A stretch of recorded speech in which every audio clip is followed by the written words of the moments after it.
Here's what 1 year of service records for my Rivian looks like. I'm not saying that this is every Rivian. I'm not saying that your experience is not going to be bad.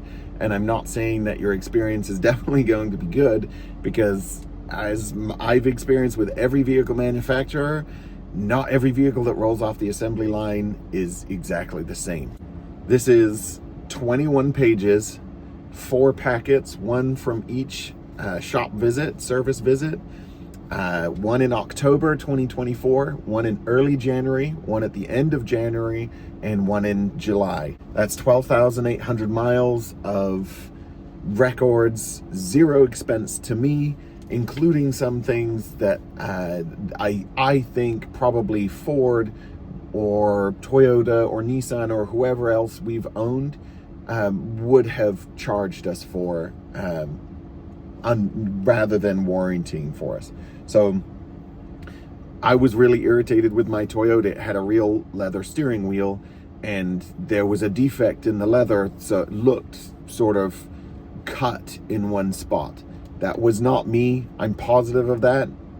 However, they said it looked like it was cut, like I thought, and I didn't notice it at delivery. So when I took it in for its first vehicle service at 5,000 miles, they said, we can't warranty that because you did it. That's really frustrating to me, and they didn't honor the warranty. I think if I'd have had that issue with Rivian, they would have covered it for me. So I'm really appreciative of that. I also really like that in the app, when you're scheduling service, they want you to give them as much information as possible. So add pictures, add video, type in comments, and they actually read it and listen to it.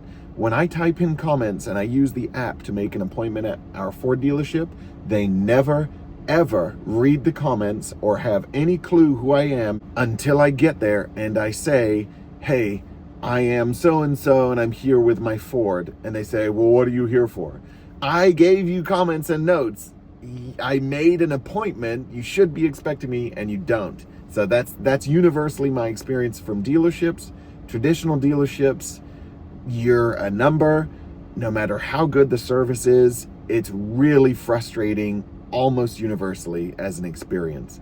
So to go to Rivian and get treated like royalty and have, issues taken care of, and what I'm referring to is there were some loose trim pieces, and I'm positive Ford would have said, it's still on the car, don't worry about it. I took my Toyota in for knocking noises that were like kind of deep clunking, like something in the subframe was loose, and they checked everything and said, don't worry about it, and just sent me home without fixing anything. And with the Rivian, the seat belt was hanging down, and one of the kids slammed the seat belt because it wasn't retracting properly, and it just gouged the crap out of the door trim on the passenger side there. I don't believe that Ford or Toyota or Nissan or anyone else would have taken care of that, and Rivian did as part of warrantying the seatbelt. They said, yes, there is a problem with the seatbelt not retracting. We'll replace that, and we'll repair the damage to the trim. They also went as far as saying, we'll repair the dent in the door sill where the door closes against the body. But I didn't want to do that because that was a body shop repair. I'd rather just have the original paint. It's not a significant dent. It's just something we can live with. That's fine. So long as the door trim and everything else that's easy to replace is replaced, that's really awesome. I really appreciate that they did that. So my first visit was October 14th, 4,015 miles. When I got there, I complained that the driver's side door trim for the window here would not stay in place. Every time I rolled it up, the trim would tuck in, and then it would just create a ton of noise, wind noise on the freeway. And I had to use a credit card to like swipe the seal back open. That they took care of that. I was also concerned about hydraulic seepage at the hydraulic suspension. I was kind of concerned about that initially, and I thought maybe that might be a weak point or something that causes expense for me later down the road. So I was really anxious when I saw that there was dust kind of building up around the hydraulic lines, and I thought there might be a leak. there's no leak, and that was just seepage from where the hydraulic fluid had been filled at the factory. So they just literally wiped it off and it was totally good to go. I also complained that there was potential seepage around the ball joints. They confirmed that everything was fine. The door handle groaning noise, it still does it. It does it less now. I think it's sort of like worn in, and I've sprayed the door handles. I was spraying them with white silicone grease for RV window tracks very religiously for a while, and it would make the noise go away for a few days and maybe a week or two even, and it would always come back. Sometimes in certain temperatures the door handles still groan. They don't do it as much as they used to, but I think that's just something you have to live with or expect as a Rivian owner with Gen 2s for all the door handles. They make a noise. I'm just not a huge fan of door handles that pop out. I just think it's over engineering, and I doubt that there's any actual aerodynamic gain from it. So there were a few trim pieces and things that just weren't quite right with the vehicle when we first picked it up. They took care of all of that. They did remove and replace all the door handles. Again, it still makes the noise, so it is what it is, but they treated me really well, and they did take care of all my concerns as far as I think they could. I don't think with this handle design, the door handle design that pops out, the way Gen 2s are, I don't think they can actually make these silent. I also complained about the noisy air conditioning compressor, and it is loud. It's louder than most cars around when you're in a parking lot or you're in line to pick up your kids or whatever. There was an update that did make it a little quieter. I guess there was an NVH, a noise, vibration, and harshness issue with the software making it run at a certain speed. It would just sort of resonate and cause extra noise. So they changed the speed that the AC compressor works, and I do think it improved, but it is still loud. Again, that's something else you've got to live with if you're looking at a Gen 2 Rivian. So that was my first visit, and when you buy a brand new Rivian, they will expedite your first visit. I put mine off for months because I was so terrified of the service experience, and that was maybe my biggest concern buying a brand new Rivian, was that this was right when Fisker had just gone under. I didn't believe Rivian was going to go under, but you still didn't see many around, so that's, a realistic concern. And the fact that servicing it might be an absolute nightmare. I'd heard all sorts of horror stories from, the Rivian Reddit, Teslas, anyone who doesn't have service from a traditional dealership. I'd heard nightmare stories. The funny thing is, it was exactly the opposite of what I expected. Servicing the Rivian is way, way, way better than servicing at a traditional dealership. Every single time, it is just better. So I think they're faster. Everyone who works there knows how to work on Rivians. It's not like when I go to Ford and there's 5 EV techs out of 50 that are working there, and I've got to wait for one of those specific guys to be available to check out my Mach-E. It's everyone knows who works at Rivian how to work on them. And the service advisor that I usually get, shout out to Seth, is fantastic, and he used to be a Rivian tech himself, so he actually knows what he's talking about. It's a really great experience. I genuinely, I actually look forward to going there. I miss my car, but I get a fun rental or a replacement vehicle loaner while I'm there, and they're always so fast. If you've made an appointment, they typically get to your vehicle same day, which is amazing. Packet 2. My second visit was January 2nd this year, 2025, and I had the washer fluid leak. That's right. I had a washer fluid leak from the front camera, which has a washer on the bumper, and it sprays the camera and washes it off when you're off-roading or whatever. It just gets cleaned off. That's great, but I've now had it leak twice. I did remove the front tub and see if I could sort of push on a hose that wasn't connected properly or something like that. Unfortunately, both the tank and the hose where it connects to the camera are really difficult to access. They're kind of buried in stuff. Everything else is really nice and easy to access, and I'm assuming they thought that the washer fluid and the hose and the whole mechanism would rarely fail, if ever. Unfortunately, I had it happen twice, and I think that whole front end portion has to come off of the grill and everything else. I don't know how involved that is. It might be relatively easy, but obviously the vehicle's under warranty. I'm not going to take a crack at it myself and risk voiding that.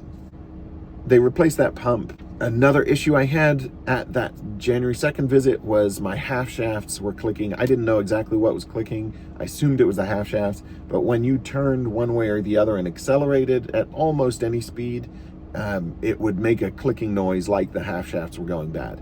So I noticed it really subtly at first, and it progressively got a little louder. I don't know how long it would have gone before it failed. Obviously, at some point it's going to. I don't know if that would have been 100,000 miles down the road or 100 miles down the road, but they brought it in. The tech took a test drive with me, which they typically do, and I really appreciate that. And he heard it, and everything was in spec. They'd measured everything. All the tolerances were tight and correct, but they knew something was going on in there, so they replaced both front half shafts and the bearing hub assemblies on each side, which took care of the whole problem. So fantastic. I really appreciate that. Again, from Toyota, I was told everything's within spec. I don't know what that noise is, go home. And they didn't take care of me. It was still making the noise. So really frustrating experience with Toyota. And Rivian just really came through for me on that. Really appreciate that. I don't know how much that would have cost them in parts and labor, but I'm gonna guess minimum $1,500. So for them to get that done, that's awesome. I haven't been kind or gentle to this in order to try and protect it. The opposite. It's under warranty, so I'm gonna drive it how I actually want to drive it, regardless of warranty or not. And if something fails now, I'm still covered under warranty, and that's okay. Whereas if I drive it really gently and carefully, and there's something that's, right on the edge of failing, and I don't find out until after it's out of warranty, that's gonna suck, and it's gonna cost me money. So I'd rather, with this very early Gen 2, which I don't think a lot of people are gonna have the problems I've had, but with a very early Gen 2, I expected to have some issues. Every time you buy a new model year vehicle and you're one of the earlier buyers, you're gonna have some issues. Third packet. This was January 22nd, and I had 6,911 miles on it. This was for the door, the charge port door was not closing properly. So it would sort of hang open with a 1/2 inch and make a horrible clicking noise when it tried to close and then just stop. So then I was really scared to drive it because I thought driving it, wind's gonna tuck under there and it's acting like a little wing. So wind noise was crazy, but that's not an issue. But I was concerned it was gonna tear off and do damage to my vehicle or somebody else's. So I kind of pushed them on that one, and they got me a really fast turnaround time to make an appointment, come in within a couple days. And they took care of me on that. I needed a new motor and assembly unit in there. I guess, so these early Gen 2s are sort of Frankensteins between the early Gen 2s and the old Gen 1s, because there are some parts like that specifically they redesigned and changed for later Gen 2s, but mine still had the Gen 1 style motor closing and opening mechanism. And there's silly stuff like I have cubbies in the back that open and close with one cup holder, and I believe the new models have 2 cup holders and no opening or closing cubby. So there are just little things like that in this that just show it's an early Gen 2, not really a full Gen 2, if that makes sense. So I believe they got me turned around same day for that port, and I could have picked it up that same day, but I had a loaner and I wasn't too concerned about it. I just said, don't worry, I'll get it tomorrow. So I did get it the next day, which fantastic. I drop it off. I'm in a loaner. I don't have to worry about anything. And that's another thing. If I drop my Ford off, I don't get a loaner unless it's going to be over a certain amount of time at the dealership. It almost always is, but that means you usually have to take a shuttle home and then You wait at home and they confirm, oh yeah, it's going to be a few days to order your part or whatever. And then I have to find a ride to get over to Enterprise because Ford never has loaners. And then I get an Enterprise and drive it home. It's just a lot less simple of an experience. When you take your vehicle to Rivian and they don't have a loaner, which I have had a loaner once, maybe twice from Rivian, I think once. The other times they'll send you to Enterprise as well, but they give you Uber credits and they'll send an Uber, it picks you up right from the Rivian service center and you go straight over to Enterprise and they take care of you. It's fantastic. There's no waiting for a shuttle or other rides or anything else. There's an Uber specifically for you, or sometimes I've had to wait, upwards of an hour and a half, 2 hours for the shuttle at Ford because it's already out and I just missed it and they've got to drop everyone off in that shuttle and then come back. Fourth and final packet, I take the approach with Rivian and with all my warranty vehicles. I make sure I tell them about every single little thing that I think might be an issue. They can inspect it. And if it's an issue, great. If it's not an issue, they can let me know. And they've done that with some trim parts. They said, no, this isn't an issue, or yeah, this was an issue, we replaced it. While it's under warranty, I'm going to take full advantage of that and make sure that, that's part of buying a brand new vehicle is I paid good money for a brand new vehicle and I expect that it's in brand new condition to the best of their ability. I'm hard on vehicles, so it's going to be dirty. There's a couple dings on the outside. The wheels are scuffed in a couple places from off-roading or doing tire rotations myself. I actually dropped one of the rims face down. I was leaned up and I knocked it down and it fell over. I was so mad at myself for doing that. So there are signs of use in wear and tear on my vehicle. That's fine, but I want everything to function perfectly as new, like it should. So my fourth visit was July 21st. I had 12,451 miles on it at the time. My washer fluid was leaking again. It wasn't nearly as fast. The first time it was leaking, it actually stained the concrete in my carport where we park blue from all the dye in the washer fluid leaking and soaking into the concrete. And that took a few months for it to go away. When it leaked the second time, it wasn't nearly as fast. I just noticed that there was a little puddle, there were drops on the front bumper from where the camera was dripping down. Even if I hadn't used the windshield washer in days, and the car's been parked for 24 hours, I come out and there's drops on the bumper, which is obviously the sign that there's a leak. So I do think I've had an unusually high amount of problems. Most of them have been really small, but that's all of the issues that I've had just because, again, I am a bit of a Rivian fanboy at this point, but I'm not biased to the point that I'm going to hide any of the issues that I had or lead somebody else to purchase a vehicle without understanding the experience that I have had. This is my experience. Experiences are going to vary. I don't know what else to tell people. I don't regret buying it. I'm happy that they've taken care of the issues that they have. And I suspect as time goes on, I'm actually going to have less and less issues. So when I was a commercial truck driver, that was one of the perks that they would give senior truck drivers is they would get to be the first to go and pick up a brand new truck and put the first, 250,000 miles on it, which would happen very quickly in a year or two. But I know most senior drivers actually hated doing that because when you picked up a brand new truck, there were a higher rate of problems with it and bugs that needed to be worked out versus a truck that had been on the road for a few years. So most of them preferred, if they could, to stay in older trucks. And I think that this is a similar situation, that having a very early model especially, but having a brand new vehicle from a brand new company, it is going to have some bugs, and that's something to keep in mind.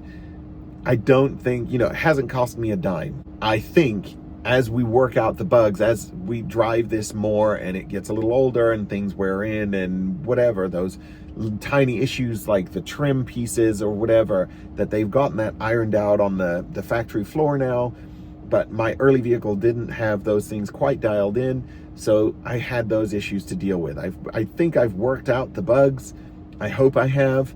I'm hard on this thing. I go off-roading, you know, I drive through sand and mud and dirt, and I hold the dog and all my kids, and we go on road trips, and I'm not, you know, I don't treat this thing gently. It gets used. So I'm not one of the guys that bought this thinking it's a luxury vehicle. I say that to people all the time. This is not a luxury vehicle. It's a premium vehicle that's literally called the Adventure Trim. That's exactly what it's for. It's fantastic at it. It's really superb at what it does. But you have to understand, this is not a luxury vehicle. It's well priced and competitively priced compared to ICE vehicles in the same size that have the same capacity as far as towing, storage, seats, and I just love it. There's nothing quite like this out there on the road. I've really enjoyed it, and I do think that as this gets a little older, I'm hoping to find some manuals so that I can do my own maintenance. I am an ex-diesel mechanic in the military, and I'm gonna do my own maintenance on it once the warranty is up. But I don't have any concerns really right now that I'm gonna have a hard time doing that. Time will tell. This is just my experience. Again, it's a very early Gen 1. It was built June 5th, 2024, and I picked it up June 30th, 2024. That's my long list. I'm not hiding any of the issues that I've had with this thing. I do want people to know what they're buying and what other people's experiences were, because when I bought, there was nothing out there at the time. There were no reviews on Gen 2s. There was no ownership experience to be shared. So especially with dual standards, and I couldn't recommend them more. They're not for everybody. They're not going to be, you know, perfect for your use cases. There will be another vehicle that's less compromising. This vehicle is the least compromised, you know, for all the things I want to do, but you probably don't want to do all the things I want to do. You might not want to go off-roading. You might not want to tow very often. You might not throw your dogs in here or have, you know, 5 kids. So if you've only got a couple kids, maybe the R2's your jam, but there's a lot of 5-seater EVs out there that you can look for. None of them are off-road worthy like this. But yeah, I think this thing's been a pleasure to own, and hopefully this wasn't too long-winded for you and the information was actually helpful for you. Keep the world adventurous forever.